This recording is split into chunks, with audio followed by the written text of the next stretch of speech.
ఏపీలో చంద్రబాబు నాయుడు గారు వచ్చిన దగ్గర నుంచి ఎలా ఉంది ప్రభుత్వం? చాలా చక్కగా ఉందమ్మా. వాళ్ళ డెవలప్మెంట్ రోడ్స్ ఇది కానీ లేకపోతే పెద్ద పథకాల అమలు వాటి మీద. అంటే జగన్ 2.0 స్టార్ట్ అవుతుంది, చూపిస్తాము, జనాలు మేము లేక అల్లాడిపోతున్నారు అనే ఒక అంశాన్ని తీసుకొస్తున్నారు కదా, సో మీరు దానిపైన మీ అభిప్రాయం ఏంటి? ఇంకా వాళ్ళకి ఈ కూడం ప్రభుత్వం వచ్చి ఇంకా 6 మాసాలు 7 మాసాలు అయింది కదమ్మా.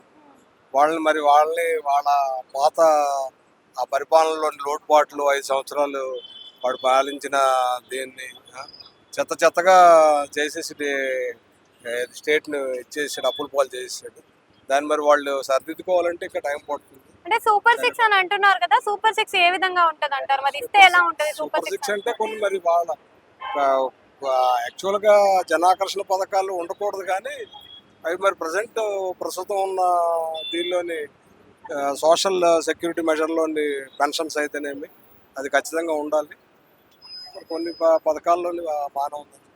అంటే సూపర్ 6 అనే దాంట్లో ఇక్కడ మనకి 6 గ్యారెంటీలు అనే దాంట్లో కూడా తెలంగాణలో చూస్తూనే ఉన్నాము. ఉచిత బస్సు పరిస్థితి ఏ విధంగా ఉందో, మరి ఏపీలో ఉచిత బస్సు పెడితే అదే విధంగా నడుస్తుందా లేదా సక్రమంగా ఉంటుందా? నడుస్తుందమ్మా, సక్రమంగానే ఉంటుంది. ఎందుకంటే అది కూడా అవసరమే. ఇప్పుడు అందరూ టికెట్స్ ఇచ్చుకొని నేను ఎక్కలేని పరిస్థితి కదమ్మా. అది కూడా ఒక మంచి పథకం చెప్పాలంటే. మహిళలకి ఫ్రీ బస్ ఇది అనమాట.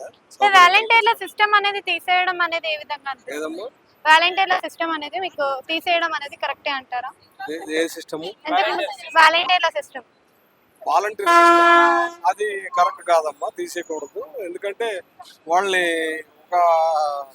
ఒక పర్టికులర్ దీనికోసం వాళ్ళని నియమించారు.